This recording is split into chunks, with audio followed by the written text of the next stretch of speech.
really the kind of school for youngsters to learn their craft. Coming from all over the world, we have 48 drivers. This is a full grid from 47 nations. 47 nations, can you imagine? There's no other races in the world, certainly, with that amount of diversity in terms of countries. So young drivers coming from all over the world, really, which is a great achievement, especially considering the situation we find ourselves in for the past few months now due to the pandemic. Traveling has been quite kind of difficult as well with the sanitary restrictions, but despite all those difficulties, the drivers were able to show up in numbers, and that's something we're very grateful for. So let's give you a proper roundup, another one of the starting grid of this qualifying heat, with Renaud Francot and Maximilian Schleimer on pole position, Renaud Francot by his side. Then we have Dion Gouda and Luca Neuschander by each other side on row number 2. Then further back, Oscar Wurz and Darius Babanova on row number 3. Row number 4, Lucas Fuccia and Jaco Latinen. Augustin Bernier and Neil Robinson on row number 5, followed by Alexander Bondarev, Aaron Chespi, Mark Kastelic, Noah Montero.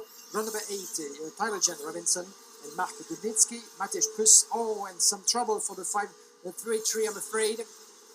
This is Emil Gerdrum, unfortunately, one of the drivers here in this category. Is going to try to get going again, and hopefully he can, or I'm afraid it's going to be a retirement before even the race even gets started. Another push maybe for the youngster. In the rest of the grid, Matej Prus, Matej Konik, Ludwig Franzen, Daniel Mualin, Nemanja Jovanovic, Emil Gerdrum, Alexandros Papatimiou, and Sividas Simkos. A good grid, 20 drivers out onto the track, and unlike the gearbox class, and this will be retirement, I'm afraid, for Emil Gerdrum, and you cannot believe actually what just happened, unfortunately for him. And at this level, of course, this is a cruel way to start your weekend, especially when you have that will to perform, that will to show yourself at the highest level of karting in terms of junior classes. This is the Academy Trophy opener of 2021. 3 rounds will be on schedule. Of course, after this one in Wackersdorf, there will be Adria, and then the closing round at the World Championship in Wackersdorf. Here we go. Will it be a start already? Yes, we are racing. Yes, indeed. As a good start from Maximilian Schleimer in front of Renaud Francot, Diogonda. Everybody on track instead of Emil Gerdrum that we're missing. But a total of 23 drivers making their way into the second corner, the airplane. Everybody going through safely. And here we go for 9 laps. The first qualifying heat of the day for the Academy Trophy.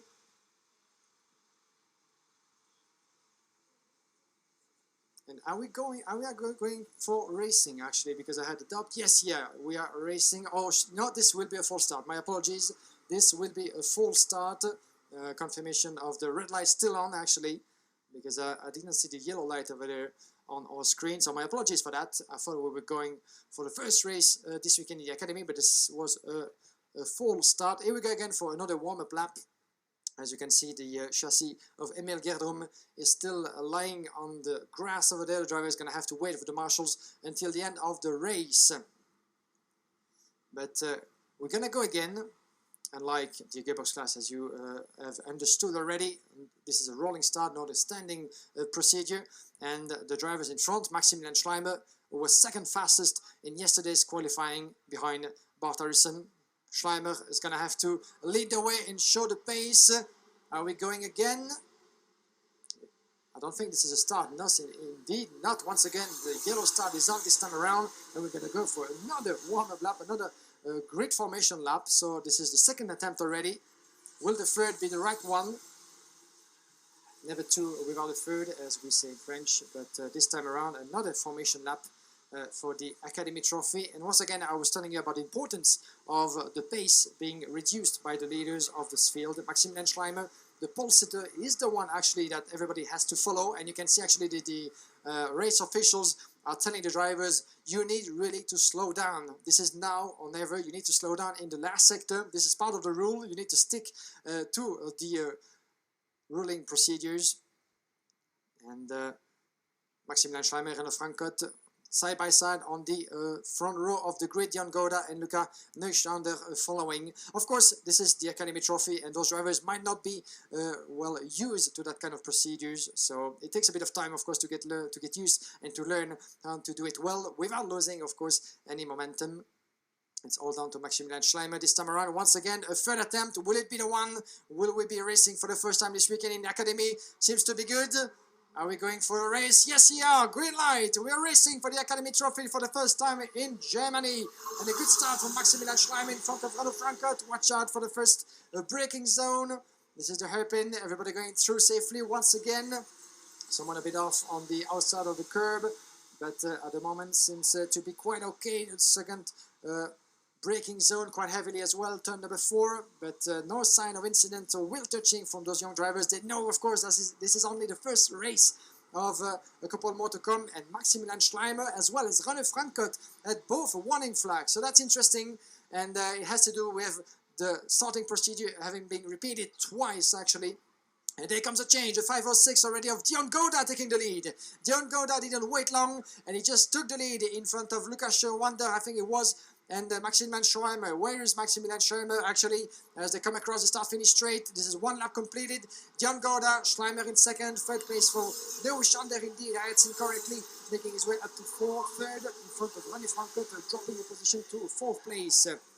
The 511 of Leo Schander is going to try to make another position, run the inside of turn number 4. He just made that stick beautifully. Leo Schander, the young Brazilian, actually competing here in Germany for 2nd place already. Beautifully made by Leo Schander in front of Maximilian Schleimer, the pole sitter in this race, dropping a place in 3rd. All advantage, of course, to Dion Gouda, that of course we see competing as well in the European Championship of the OK Junior class with Ricky Flynn Motorsport. A couple of names, of course, that you might be familiar with due to the appearance in the FIA Karting Championship for the OK Junior category. And we have a yellow flag. Oh, and the driver off, unfortunately, at turn number 9. This is the hairpin, the penultimate hairpin in the last sector. Let's try to see who that is. But it's happening outside of your screen. The battle is on right now. The 525 of Renaud Frankert actually going around Maximilian Schleimer. Schleimer is trying to fight back. Yes, he does in turn number 4. Watch out not to have any contact at such an early stage in this race. Not happening. And beautifully made from Renaud Frankert, who make a position up to 3rd. Then Dion Gouda leading the way, 0.3 of a second almost on Luca Schwander in 2nd. Frankert up to 3rd. In front of Maximilian Schleimer. Then we have Luca Fluccia and Jaakko Leitinen making up 2 positions since the start of this race. In front of Darius Barbayona, Oscar Wurz, Mark Kastelic. Good start of the race for Kastelic, the young driver from Czech Republic, who was able to make up 4 positions. Confirmation of the 537. This is Aaron Krebsvik, actually, who had to retire, the young driver from Hungary. Aaron Krebsvik in the corner number 9. So we have 2 drivers out, Jerome and Krebsvik. As you can see, the drivers are going to have to wait as the rules abide until the end of the race. The battle on your screen is the 511 in 2nd place. Dion Gouda just in front of him. This is battle for 1st. Watch out because Leo Schander was able to decrease the gap just a little bit. He's still riding the tail of Dion Gouda. The pressure is on. Leo Robinson, the fastest on track, 51.7. Where's Leo Robinson actually further back in the classification, 9th place, as he just went ahead. Mark Kastelic for 9th position. Investigation flag, unfortunately for Tyler Jean Robinson, one of the young ladies in the field, supported by the Women in Motorsport FIA initiative for this event. Tyler Jean Robinson, who's running in 16th place at the moment, and she's under investigation. I didn't see actually what happened. The officials on track have eyes close to the action at the moment. Good overtaking maneuver over there in turn number 2. Let's try to see who that is. Another one, another battle raging further back, the 539, beautifully made by Alexander Bondarev, actually going ahead of Luca Fluccia, the Ukrainian driver. Bondarev in 9th place in front of Luca Fluccia. Beautifully made for Bondarev, and there's a reason. He's the fastest on track in 51.6 at the moment, and already starting his progression.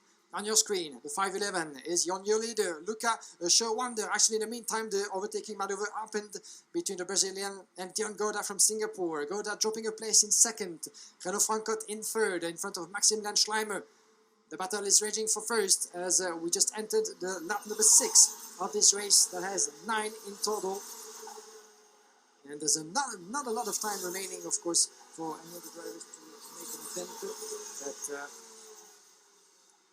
Lucas Schander did what he needed to do. Oscar Wurz, the son of former Formula 1 driver Alex Wurz, of course, the fastest on track, 51.5. Alex Wurz They're trying to make up positions as well in the sixth positions at the moment.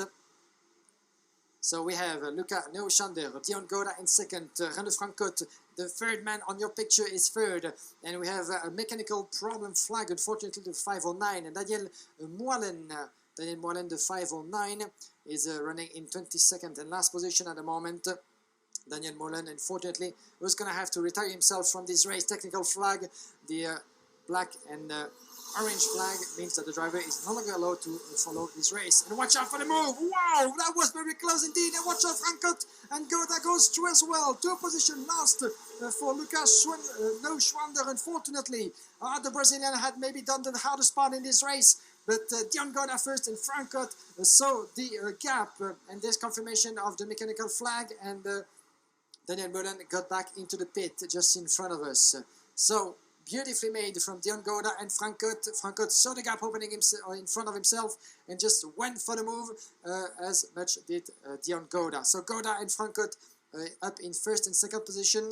Luca Neuschander is going to have to do it all over again, and he doesn't have a lot of time in his hands to do that. But still, the gap is very close. 4/10 of a second between Dion Goda and René Frankot, a bit less now.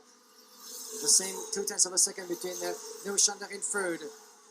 Watch out, because René Frankot seems to be on a very, very good pace. 51.5, 51.4 at the moment for Dion Goda, but Lucas Schander is much faster at the moment than the 2 drivers in front of him. So we might see another overtaking maneuver happening in the next few corners. Watch out, the driver is going a bit wide here on the outside of turn number 6. That double right-hander in the second sector of the track.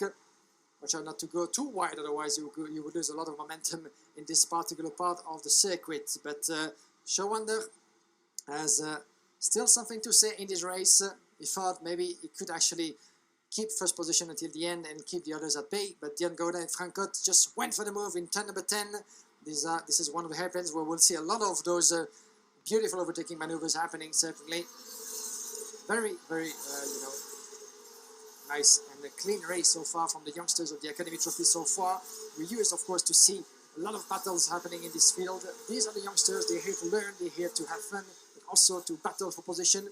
And let's not forget, this is a direct drive class that requires a different kind of driving. Of course, you don't have a stick for speeds. A 6-speed gearbox, for instance, with a stick by the side of your wheel that you have to change at every corner. And there's a change for second place with the battle of René Frankot and Luca Neuschander. I think that the Frankot just had been overtaken for just a few moments, and Luca Neuschander was trying to fight back. This will be the last lap. Will we see a move for second place as Dion Goda is about to win the first qualifying heat of the day? Watch out, they're going to be side by side already, almost. Who is finishing second? This is René Frankot. Checkered flag, and René Frankot is crossing the line in second place. Wow, that was very close indeed. Dion Goda winning this first qualifying heat of the weekend in the Academy Trophy. René Frankot finishing 7/10 down for just a mere 76,000 of a second in front of Luca Neuschander. What a beautiful finish that was. And Neuschander tried his best, but he missed just maybe one lap or just a few meters in front of the checkered flag to make this move stick. In the rest of the classification, we have Jaco Latinen making up 4th place up to 4th in front of Maximilian Schleimer, Oscar Vos in 6th, Darius Barbanona in front of Leo Robinson. Then we have Mark Kasilic as well.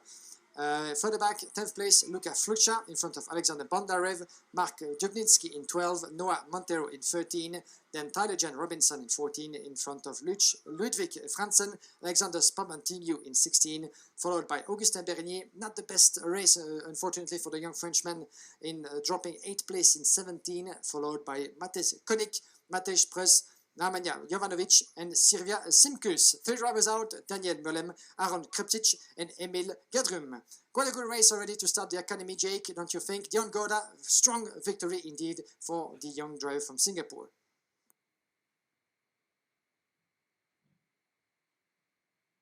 You are not wrong, Guillaume. What an absolutely fascinating start to the Academy Trophy season. Dion Gauder and Renaud Franco fresh out of the blocks and getting straight in there and doing some great job. You've got to give a massive shout out, though, to Luca Neuenschwander, the Brazilian, right in there for the hunt. And let's not forget that the Brazilian as well, he doesn't have the advantage of running an OK Junior campaign in the European Championship in the same way that Dion Gauder and Renaud Franco have. They've done that this year in order to get them prepared for this. And this is not something Luca Neuenschwander has been able to achieve. So he is right up there in the sharp end and without that extra knowledge to back it up. So that's really impressive from the Brazilian. Leitonen, Schleimer, Wirtz in the top six. Interesting from Maxi Schleimer, under the scrutiny and under the watchful eye of the officials in that one, because they were quite clear that he was definitely in a little bit of a breach of the regulations there. They had to give him a warning flag off the start. So very interesting that the pressure of starting at the front on home soil is what it is. Very interesting and exciting to see how the Academy Trophy drivers are getting on. They're going to continue with their preparation for the next race, which is just going to see Harrison take his rightful place in pole position. The driver starting for Great Britain in the FIA Karting Academy Trophy in much the same way that we saw Theo Makouris do last season. Fabulous to see how the Academy Trophy drivers are going in this first race. The second race coming up shortly.